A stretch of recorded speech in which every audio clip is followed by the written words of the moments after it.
이제 서부 마치고 바로 동부 얘기해 보도록 할게요. 자, 동부 뉴욕 닉스. 제가 좋아하는 팀입니다. 뉴욕 닉스는 아무래도 구성상으로 너무 좋아요. 지금 보면은 인앤아웃이 정말 돋보이는 팀입니다. 칼 앤서니 타운스랑 미칼 브리지스를 데리고 왔는데, 미칼이 올 때만 하더라도 브런슨, 미칼, 하트, 여기다 디빈치스까지. 옛날에 제가 이제 벨라노바 대학이 NCAA 토너먼트 우승을 했다고 했었잖아요. 그때 같이 뛰던 애들이란 말이야. 그래갖고 벨라노바 이런 패밀리 뭐 이런 얘기들이 많았는데, 그 자리에서 디빈첸조가 나갔습니다. 아무래도 미칼이 오다 보니까 디빈첸조가 본인이 원하는 만큼 롤을 부여받지 못할 가능성이 있었거든요. 그래갖고 나갔고, 랜들도 나갔습니다. 랜들이 나가는 대신에 칼 앤서니 타운스가 들어왔다. 그리고 하텐슈타인이 또 나갔다. 사실 하텐슈타인이 꾸준하게 주전이었던 선수도 아니에요. 작년에 그 좀 센터진이 비었었던 그런 기간 동안 굉장히 활약을 해주면서 본인의 가치를 많이 높였는데, 어쨌든 나갔어요. 닉스는 글쎄 하텐슈타인이 나간 거는 좀 인사이드가 약간 약해진 가능성도 있을 것 같아. 하텐슈타인이나 랜들 비교적 높이가 높은 애들이 작년에 잘해줬는데, 타운스 하나만 믿고 인사이드를 보기에는 솔직히 말해서 수비적으로는 조금 다운그레이드가 될 수도 있다고 보거든요. 하지만 닉스는 작년에 아누노비를 영입하고 나서 그때 동안 리그 최고의 수비팀이었었거든요.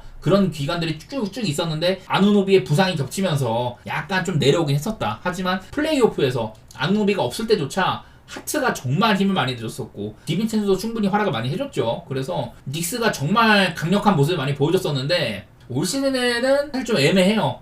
난 일단 인사이드가 약해진 부분들. 하트가 물론 허슬이 있는 친구긴 하지만은 꾸준하게 이렇게 주전으로 나왔을 때 좋은 모습을 보여줄 수가 있냐, 약간 애매하거든요. 이런 생각들이 들고, 저는 닉스는 조금 초반에 지켜봐야 될 것 같아. 일단은 브리지스가 온 거, 미칼 정도면은 훌륭한 호흡급이에요. 여기다가 브런슨이 뉴욕의 심장으로 태어나기도 했고, 아누노비가 부상만 없다면은 거의 뭐 3&D는 최고거든요. 그래서 닉스는 올 시즌도 수비적인 면에서는 되게 좋을 것 같다, 그런 생각인데, 과연 인사이드에서 받쳐줄지 이런 것들 한번 생각을 해보면서 저는 기대감 갖고 보도록 할게요. 작년에 플레이오프 2라운드까지였는데 어찌 보면은 지금 굉장히 이 동부가 치열하기 때문에 보스턴만 안 만나면은 저는 컴파도 충분히 갈 수 있다고 보는 편이긴 한데, 기대감 갖고 보도록 하겠습니다. 저는 상당히 좋게 보는 팀 중에 하나예요. 브루클린 네츠, 미칼이 나갔습니다. 그리고 대신에 이제 뭐 뚜렷한 영역은 많이 없어요. 여기도 캠 토마스를 키워야 되는 팀이고, 지금 아무래도 시몬스가 거의 뭐 못 뛰다시피 하고 있다 보니까, 시몬스가 정상으로 뛰어준다면은 여전히 뭐 쉴 수는 없겠지만은 수비적인 부분에서 기여할 만한 부분이 많아요. 그래서 나쁘게 보는 팀은 아니긴 한데, 일단은 그 이제 로스터에 지속성이 있다. 미칼은 없지만은 그래도 캠 토마스 키우면 되긴 하거든요. 아무래도 이 도리안 피니 스미스라든지 이런 친구들이 누워있지 않아야 되는데, 사실 뭐 네츠는 이번에 뭐 감독도 새로 임명하기도 하고 기대감이 크지는 않은데, 여전히 뭐 인사이드 같은 경우는 클렉스턴이 성장 잘해주고 있기도 하고 뛸 수 있는 빅맨이다 보니까 사실 뭐 엄청 기대감이 있는 팀은 아닌데요. 그래도 지켜볼 만한 팀인 것 같아. 저는 캠 토마스나 뭐 이런 친구들의 성장, 그런 것들 한번 지켜보고 싶네요. 다음 이제 보스턴 셀틱스인데, 제가 여기 보면 오펜시브, 디펜시브, 넬레이팅 전부 다 진하게 표시를 해놨습니다. 한마디로 리그 최고의 팀이었었어요. 파이널 우승까지도 하고. 보스턴이 무서운 거는 작년에 파이널 우승을 했는데 이런 로스터가 지속이 된다는 점이거든요. 올 시즌은 어쩌면 저는 리핏까지도 가능할 것 같은데, 정말 뭐 압도적이었다 보니까 보면은 모든 스탯들이 꽉꽉 차있고, 선수단 5명이 전부 다 공수 양면에서 이 약점이 없는 팀이다 보니까요. 근데 부상이 없어야겠죠. 여기도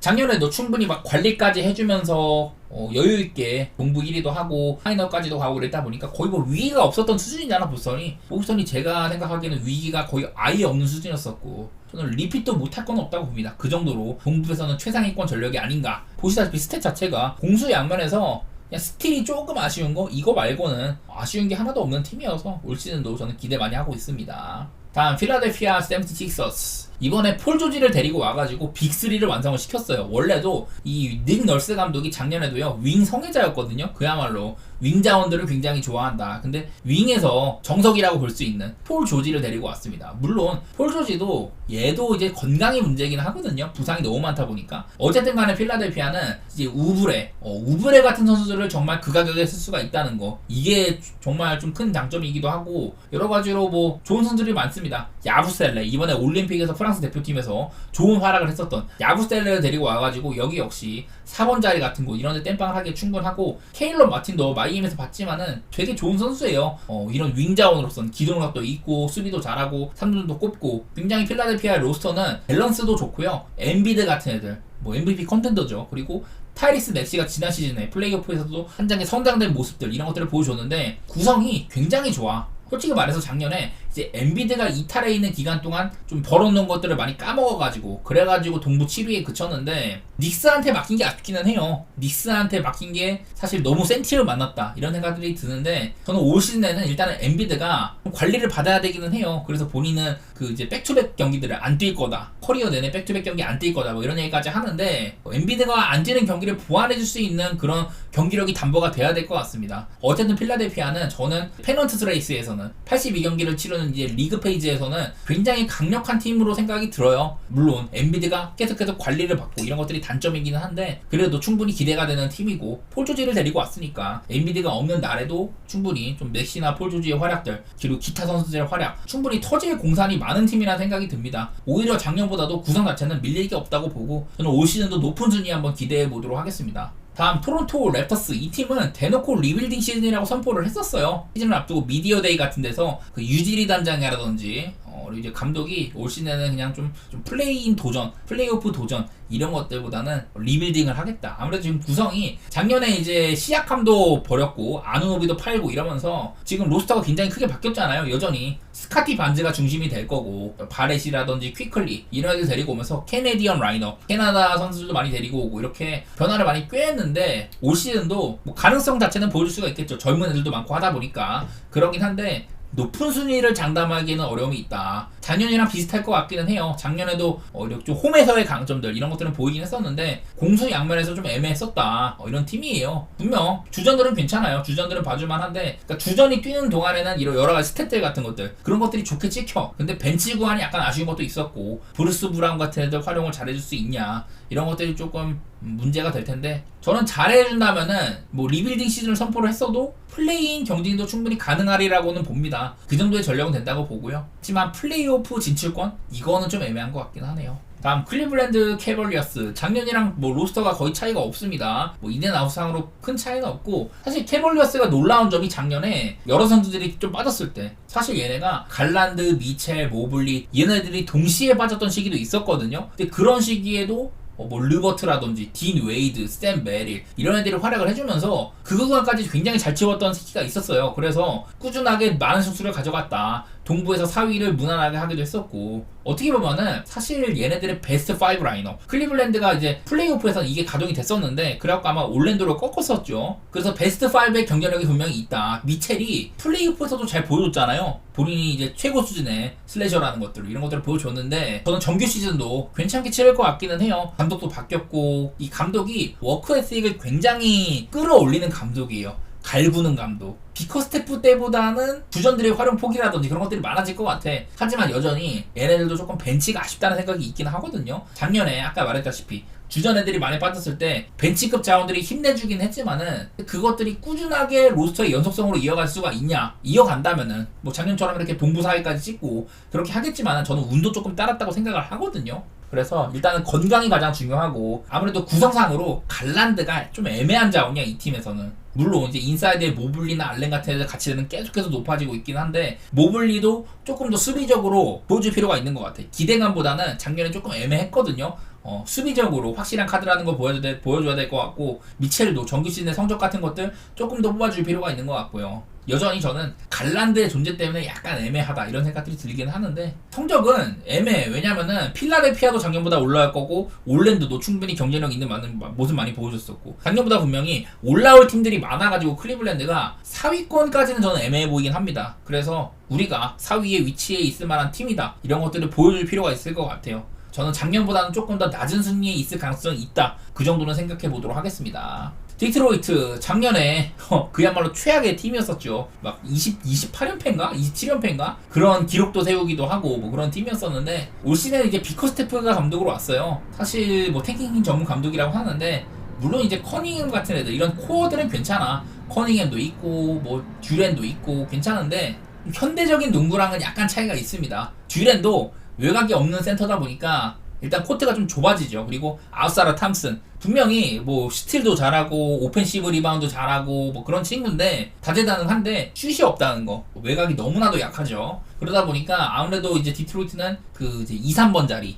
이 자리가 조금 약해요. 그리고 뭐 토비아스 해리스가 디트로이트로 리턴을 했는데 원래는 이제 필라델피아 시기에는 돈은 졸라 많이 받는데 그 정도의 값어치를 못한다 이런 얘기가 있었는데 해리스도 좀 나이가 들어가다 보니까 이제는 좀 돈도 좀 덜 받긴 하겠지만은 글쎄 아무래도 디트로이트라는 팀의 이런 자체가 미래를 바라보고 있는 팀이잖아요. 근데 현 시점에서는 경쟁력이 그렇게 높지는 않아. 지금 가지고 있는 자산 자체는 괜찮다고 보이긴 하거든요. 대신에 뭐 슛이 없고 현대적인 농구랑 안 맞아서 그렇지 팀을 조금 잘 비벼낸다면은 작년보다는 괜찮아질 것 같기는 해. 근데 여전히 얘네들도 플레이인 진출이나 이런 것들은 어려움이 있다. 그런 시기여서 물론 작년처럼 막 20 몇 연패하고 그럴 것 같지는 않은데 그렇다고 해가지고 플레이오프까지 뭐 나가고 이런 팀으로 될 것 같지는 않아요. 다음에 시카고 불스. 작년에는 얘네들은 코비 화이트가 기대감이 사실 시즌 전에는 그 정도 기대감이 아니었잖아요. 라빈이 부상당하고 이랬을 때 코비 화이트가 시카고 불스의 얼굴이 됐습니다. 그야말로 이제는 시카고 불스는 라빈의 팀이라기보다는 데로잔이나 라빈의 팀이라기보다는 화이트의 팀이 됐어요. 그 시기 동안 수비력도 굉장히 좋은 모습 많이 보여줬었고 여러 선수들이 빠진 기간 동안 뭐 드러먼드 같은 애들 이런 애들도 활약 많이 해줬는데 올 시즌에는 기디를 데리고 왔습니다. 대신에 카루소를 내보내고 수비적으로는 확실히 마이너스일 것 같기는 한데 그래도 불스의 색깔은 저는 뭐 여전히 좀 느릿느릿하지만은 수비적으로 괜찮은 팀이다. 구성상으로 그렇게 보이긴 하거든요. 대신에 이제 잭 라빈이 아무래도 한계를 보여줬기 때문에 라빈이 얼마나 포기할 수 있느냐. 원래는 라빈 중심으로 돌아가던 팀이었는데 그거를 이제 화이트한테 내줬었고 뭔가 챕터 2를 준비하는 느낌이다 보니까 이게 라빈의 쓰임새가 굉장히 애매해요. 돈도 많이 받는 친구인데 그러다 보니까 불스도 스쿼드상으로 약간 장애 요소가 있다고 보는 편이에요. 그러다 보니까 일단은 불스 역시 높이 올라가긴 힘들 것 같다 이런 생각들이 들긴 듭니다. 일단 구성상으로 좀 애매하다는 생각이고요. 작년처럼 그냥 플레이인 경쟁 정도? 그 정도일 것 같기는 해요. 좀 경기를 봐야 될 것 같습니다. 이 쌤은요. 근데 데로잔이랑 카루소 내보내고 기디를 데리고 온 거 일단은 인앤아웃 정도도 마이너스라고 봐야 되기는 봐야 되죠. 여기도. 자, 인디애나 페이서스. 작년에 되게 신나는 농구를 펼친 팀입니다. 그리고 그거를 바탕으로 컴파까지 갔는데 작년에 이제 좀 전반기랑 후반기가 많이 나뉩니다. 전반기 때는 그야말로 런앤건 농구. 이때는 그 오비토핑 같은 애들 주전으로 쓰면서 되게 스피디한 농구를 많이 했거든요. 그래서 할리버튼도 스탯이 엄청 잘 찍히고 할리버튼이 그전에도 굉장히 좋은 포인트 가드였는데 올르바급으로 스텝업을 할 거다 이런 얘기를 했잖아요. 실제로 뭐 미국 국대도 뽑히고 올르바급도 들고 이랬었는데 사실 할리버튼이 전반기 때는 스탯을 굉장히 잘 찍었잖아요. 근데 후반기 들어서는 얘 부담을 덜어주기 위해서 더블 포인트 가드 체제, 아무래도 볼을 좀 만질 수 있는 네마드라든지 맥코네 같은 애들 이런 애들을 같이 세워야 되거든요. 약간은 쓰임새가 할리버튼도 막 더블팀이 들어가면은 고전을 많이 합니다. 그 턴오버도 많아지고 이래가지고 할리버튼의 이런 약점을 보완해주기 위해서 네마드를 쓰기도 하고 막 이런 것들을 많이 좀 했는데 어쨌든 간에 결과물로 나타났습니다. 리칼레 감독이 굉장히 좋은 스쿼드 밸런스를 짰다고 생각이 들고 사실 작년 후반기 때 시약함이 오면서부터는 할리버튼 중심에서 시약함으로 좀 옮겨갔어요. 그러면서 극단적인 공격은 많이 하고 수비는 약한 이런 농구보다 좀 밸런스를 채웠거든요. 그래가지고 그걸로 컴파까지 갔다. 물론 뭔가 2% 아쉽기는 해. 그러긴 한데 왜냐면 얘네들이 한창 막 공격적으로 엄청나게 할 때는 이때는 되게 대단했었잖아요. 그래서 막 고점은 상당히 높은 모습들이 있었는데 이런 밸런스를 약간 갖춘 라인업으로는 보스턴 같은 애를 잡아내기에는 약간 애매한 부분이 없지 않아 싶긴 한데 그래도 저는 그 페넌트 레이스에서는 좀 잘할 것 같아요. 뭐 니스미스라는 이런 훌륭한 수비수를 준 것도 좀 밸런스를 챙기는데 도움도 많이 된 것 같고 터너도 원래 얘가 블락샷은 굉장히 좋거든요. 외곽 능력도 있고 근데 기본적인 이런 따라가는 수비라든지 이런 것들이 안 돼가지고 좀 애매한 자원이었는데 시약함이 오면서는 그런 것들도 보완이 좀 된 것 같아. 전반적으로는 저는 팀 색깔 자체가 확고하다. 작년에는 근데 시즌 중간에 이제 니스미스라든지 데일런 스미스 이런 애들이 뭔가 3점도 잘 터지고 하면서 좀 운이 따른 측면도 있었거든요. 확실히 그냥 이거 보면 알 수 있어. 경기당 득점이라든지 필드골 성공률이라든지 뭐 3점슛 이런 것들 공격 스탯을 보면은 인디애나는 리머텍을 하는 팀입니다. 리머텍. 외곽보다는 상대방의 이런 그 인사이드 공략을 하는 팀이거든요. 그래서 저는 작년에 후반기 때는 오비토핑 같은 애들을 조금 덜 써먹은 것들 이런 것들이 아쉬웠는데 이런 것들을 적절히 섞어줬으면 좋겠어요. 저는 그래야지 할리버튼도 더 살아나고 그러니까 할리버튼과 시약함의 이런 그 이제 비중 그런 것들을 조금 더 조정이 좀 된다면은 작년에 이제 후반기 때 저는 할리버튼을 개인적으로 조금 더 썼으면 좋겠다. 좀 상대의 리머텍을 조금 더 하는 모습들 이런 것들이 있었으면 좋겠다라고 생각을 했는데 그런 것들이 조금 더 조화롭게 됐으면 좋겠어요. 작년에 뭐 컴파까지 갔지만은 이런 그 우수한 성적을 지속적으로 올 시즌까지 보일 수 있느냐 이런 것들은 조금 애매하다고 보긴 하는데 여전히 뭐 페이스 빠르고 재미있는 농구 지켜보기에는 굉장히 좋은 팀일 것 같아요. 저는 뭐 올 시즌도 조금 더 순위 자체는 높을 수도 있다고 생각이 듭니다. 그만큼 공격력이 돋보이는 팀이기도 하고 감독도 좋은 팀이어가지고 기대 많이 하고 보도록 할게요. 그 플레이오프는 충분하다고 보는 팀입니다. 자, 그리고 또 실망스러웠던 팀이죠. 미러키 벅스인데 무엇보다도 여차저차 해가지고 동부 3위까지 찍고 했는데 문제는 쿤보가 플레이오프에 누웠다는 거, 그게 문제였었죠. 쿤보가 없었던 거 이런 게 겹치다 보니까 운 좀 없었는데 어쨌든 간에 건강한 쿤보는 만년 MVP 컨텐더고 작년 또 릴라드가 뭐 이혼도 있었었고 개인적으로는 되게 힘들었다고 하더라고요. 새로운 팀에 이적을 했는데 가정사도 있었었고 애들도 챙겨야 되고 이러다 보니까 코트 외적인 부분들이 굉장히 크게 작용을 했다고 합니다. 그런 것들이 발목을 잡았던 것 같고요. 작년보다는 아무래도 조금 더 나은 성적을 기대하게 되는 팀입니다. 근데 어쨌든 간에 작년도 릴라드를 영입을 해가지고, 그러니까 원래는 이 자리에 주루였잖아. 주루 할러데이가 있을 때 쿤보 미들턴으로 우승까지 했는데 이 최고의 수비수를 떼어내고 최고의 공격수를 데리고 왔다. 사실 코트 위에서는 좋은 모습으로 나타나진 않았었거든요. 이게 과연 릴라드가 온 게 정상적으로 가동이 될 수가 있느냐, 그거를 조금 지켜봐야 되는 시즌인 것 같고요. 확실히 색깔을 보여줄 필요가 있을 것 같아. 작년이랑 라인업 차이도 크게 없는데 일단은 쿤보의 건강, 이게 일단은 가장 우선순위이고 미들턴도 건강하면 한번 3옵션 정도는 충분하거든요. 문제는 미들턴이 건강하지 않다는 거. 브룩 로페즈도 재작년에는 거의 뭐 DPOY 근접하기도 하고 뭐 이랬었는데 작년에는 사실 좀 애매했었어요. 아무래도 브룩 로페즈의 이런 그 강력한 림 수비 이런 것들을 보완할 수 있는 쿤보의 활약 같은 것들 혹은 감독의 조정들 이런 것들이 애매했었는데 수비 전술을 잘 짜야 될 것 같아. 브룩 로페즈를 조금 더 활용할 수 있게 쿤보가 이거를 잘해줄 수가 있어요. 아무래도 발도 빠르고 범용성이 있는 수비수다 보니까 쿤보가 외곽 이런 그 블락 지원을 갈 게 아니라 인사이드에서 브룩 로페즈랑 조금 더 거리를 유지를 잘 하면서 그런 수비를 펼친다면은 저는 미러키가 작년보다도 이런 수비적인 면에서 조금 더 나아질 수 있으리라고 보고, 그런다면은 전반적인 밸런스가 더 좋아질 거다 이렇게 보고 있어가지고 기대감 갖고 보도록 하겠습니다. 작년보단 좋아질 것 같아요. 저는 문제는 건강해야 된다. 자, 그리고 마이애미, 저는 애매한 팀이라는 생각이 많이 있습니다. 작년에는 이제 테리 로지어를 데리고 오면서 공격을 보강을 했는데 버틀러가 아무래도 이건 좀 뻥튀기가 되어 있는 게 버틀러가 계속해서 그 포스트 시즌에 플레이오프에서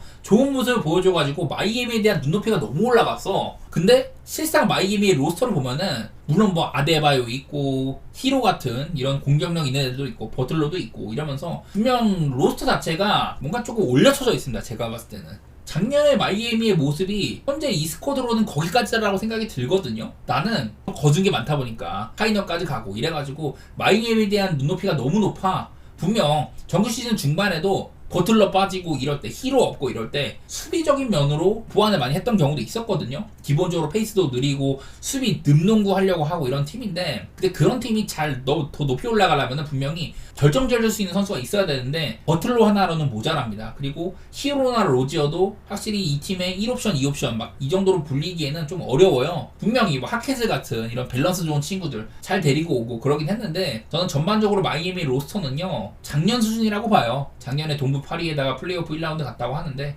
저는 그 정도 레벨이라고 보거든요. 솔직히 말해갖고 그 이상을 가는 거는 진짜 버틀러가 힘을 내준다든지 그런 것들이 많이 겹쳐야 되고 포에스트라 감독이 또 마법을 부려줘야 된다 이런 수준이어가지고 현재 로스터상으로는 그렇게까지 경쟁력이 있다고 보지는 않습니다. 저는 애매한 팀인 것 같아요. 다른 팀처럼 막 수비를 진짜 기가 막히게 한다 이것까지도 아닌 것 같아가지고 애매하다고 보는 팀이에요. 저는. 자, 다음에 워싱턴. 올 시즌도 워싱턴은 밑바닥일 것 같아요. 여기 보면은 오펜시브 레이팅도 25등 정도였었고 디펜시브 레이팅, 넷 레이팅 전부 다 바닥이었는데 이런 팀입니다. 그냥 올 시즌에도 뭐 알렉사르 같은 애들 이런 애들을 좀 상위 순번으로 뽑기는 했지만은 여전히 뭐 인사이드나 외곽이나 전부 다 경쟁력이 없는 팀이에요. 공략력도 애매하고 수비 별로고 뭐 이런 팀이어가지고 글쎄 뭐 발렌슈나스를 데리고 왔으니까 그나마 센터 포지션은 보강을 했다 이렇게 얘기할 수는 있는데 저는 타이어스 존스 나간 거나 아브디자 나간 거 전부 다 타격이 있다고 보는 편입니다. 뭐 사딕 베이 같은 애들 데리고 오고 말콤 블록도 데리고 와가지고 벤치 자원들 보강하고 뭐 이런 것들은 긍정적으로 보이긴 한데 확실히 작년보다 더 높이 갈 수 있냐, 플레이인 경쟁을 할 수가 있냐 애매하다고 봐요.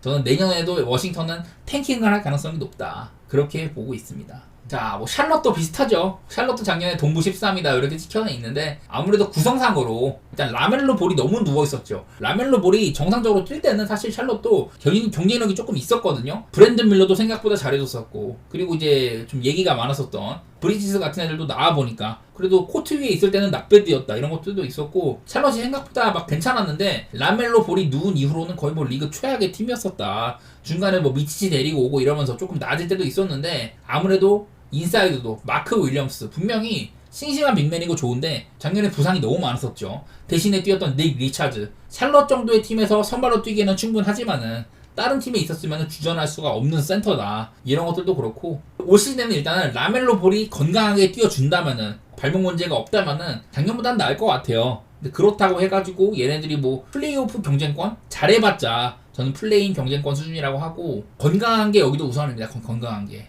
뭐 멤버 상으로는 이 정도 베스트 5는 저는 꽤나 경쟁력이 있다고 보는 편이긴 하거든요. 부상이 없는 거 그게 가장 최우선일 것 같아요. 여기도 이제 타일러 클리파드 감독이 사임을 하고선 새로운 감독으로 가게 되는데 지켜봐야 될 것 같습니다. 확실히 작년에는 이렇게 페이스 자체는 좀 느린 편이었었고 ORTG, 디펜시브 레이팅, 넷 레이팅 모든 면에서 최악 수준이었잖아요. 얘네들이 이제 슈팅적인 부분들 공수 양면에서 전부 다 꼴찌였던 시기도 있었거든요. 후반기 때 아무래도 라멜로 볼이 없을 때는 팀 자체가 망가졌었다. 이게 좀 큰 것 같고 올 시즌에는 이런 베스트 5가 가능하면 길게 유지되기를 바랍니다. 이 팀도요. 그러면은 샬럿도 무시할 수 없는 팀이기는 해요. 자, 애틀랜타가 작년에는 이제 공격력이 가장 좀 눈에 들어왔었죠. 근데 올 시즌에도 공격력이 눈에 들어올 것 같아요. 일단은 머레이가 빠진 점, 머레이가 뉴올리언스로 갔는데 대신에 이제 뭐 리샤셀을 뽑았습니다. 운이 많이 따랐죠. 애틀랜타가 1픽을 잡았으니까. 여기도 지켜봐야 돼. 일단은 전방 트레이 형이랑 보그다노비치, 원래는 보그다노비치가 이제 벤치로서는 최고 수준의 식스맨인데 올 시즌에는 이제 주전으로 나올 수도 있다. 물론 뭐 팀 운영상으로 벤치로 내릴 수도 있겠지만은 보그다노비치를 2번으로 쓴다는 건 일단 수비를 또 포기한 거거든요. 원래부터가 이제 카펠라 같은 애들도 인사이드를 아주 훌륭하게 지킨다, 범용성 있는 수비수다 이렇게 보기는 어렵고, 제일런 존슨이 분명 훌륭한 윙자원이에요. 공수양문에서 훌륭하고 가능성도 많이 보여주고 이러긴 했는데 일단은 애틀랜타는 가지고 있는 애들의 뭐 잠재력이나 이런 것들은 좋아 보입니다. 개인적으로 저는 제일런 존슨 좋아하기도 하고 리시아쉐도 전체 1픽이잖아요. 그래서 윙자원들이 두텁다. 여기다가 뭐 다이슨 다니엘스라든지 디안드레 헌터 이런 애들도 있기 때문에 분명 윙자원도 경쟁력이 있고 그러긴 한데 기본적으로 이 팀은 공격은 훌륭하고 수비는 안 되는 팀이거든요. 작년에 이제 트레이 형이 없을 때 공격이나 수비에 큰 차이가 있었다. 다는 점들. 트레이 형이 있을 때는 분명 수비는 안 되고 공격은 잘 됐는데 트레이 형이 없으니까 공격은 안 되고 수비는 잘 되더라. 이래가지고 뭔가 지금 순위가 좀 애매하거든요. 이 팀은 트레이 형이 뛰는 동안에는 극강의 오바팀입니다. 저도 그걸로 꿀을 많이 빨았었고 올 시즌에도 좀 비슷할 것 같아요. 벤치가 확실히 조금 두터워지긴 했다. 이런 것들이 있긴 한데 애틀랜타는 저는 작년보다는 좀 나아질 가능성도 있다고 보기는 봐요. 왜냐면 이게 머레이가 있을 때도 확실히 애틀랜타가 뭔가 업그레이드가 됐냐 그런 느낌은 아니었었거든. 저는 일단은 다음 시즌에도 애틀랜타는 오바가 굉장히 좀 맛돌이인 팀일 것 같고요. 저는 애틀랜타는 뭐 순위 자체는 작년보다는 낮겠지. 이것도 좀 부상이 많았었으니까 작년보다는 낮겠지 뭐 그 정도인데 트레이 형이나 제일런 존슨이 없었을 때 그런 시기가 조금 많이 좀 위기였었고 이 팀도 개인적으로는 작년보다는 좀 나을 거다 이렇게 보고 있긴 합니다. 근데 애매하죠 여기도. 자, 그리고 마지막으로 올랜도 매직인데, 자, 올랜도 매직은 작년에 아주 훌륭한 수비팀이었습니다. 기본적으로 선수단 대부분이 좀 높이가 높은 편이에요. 원래 막 2, 3, 4, 5번까지 전부 다 길쭉길쭉한 이런 애들로 채우던 시기가 있었는데 좀 발도 빠르고 수비 범용성도 넓고 그런 친구들이 많이 있거든요. 게다가 지금 이제 KCP로 보강을 했다. 원래는 작년에 1번 자리에 뭐 마켓 펄츠를 쓴다든지 뭐 이런 식으로 했는데 그 썩스가 수비력은 굉장히 훌륭한 선수인데 리딩 같은 이런 포인트 가드로서의 측면은 별로였거든요. 근데 썩스를 이제 1번으로 세우면서 얘가 뭐 연습 많이 했다고 하더라고. 썩스를 리딩으로 세운다는데 아무래도 그 역할은 바그너나 벤케로랑도 나눌 수가 있어요. 그래서 일단은 KCP를 넣어가지고 수비를 보강한 점. 물론 뭐 게리 해리스도 수비가 좋은 선수고 그렇긴 한데 일단은 올랜도는 올 시즌도 수비적으로 얘기를 해야 되는 팀일 것 같다. 작년에 사실 이 수비가 굉장히 잘 될 때는 고점도 높았었거든요. 올 시즌도 수비로 말을 할 것 같다. 과연 공격면에서 확실한 차이를 벌일 수가 있느냐 이런 것들이 좀 약간 애매하긴 한데 여전히 훌륭한 센터진들 웬데 카터 주니어라든지 조나단 아이작 또 모리치 바그너도 나오면 잘하죠. 비타제도 부상이 많을 때 훌륭하게 해줬던 편이기도 하고 저는 스쿼드 구성상 48분 내내 꾸준한 수비를 보일 수 있는 팀이다 이런 생각들이 들고 올 시즌도 제가 작년에도 올랜도가 꽤나 이렇게 다크호스 같은 역할을 할 거다라고 했는데 순위 자체가 꽤 높았었거든요. 5등까지 했으면은 문제는 그 이상을 갈 수 있는 공격력이 없다는 점인데 과연 수비로 어디까지 갈 수 있을까 이런 것들 한번 지켜보도록 하겠습니다.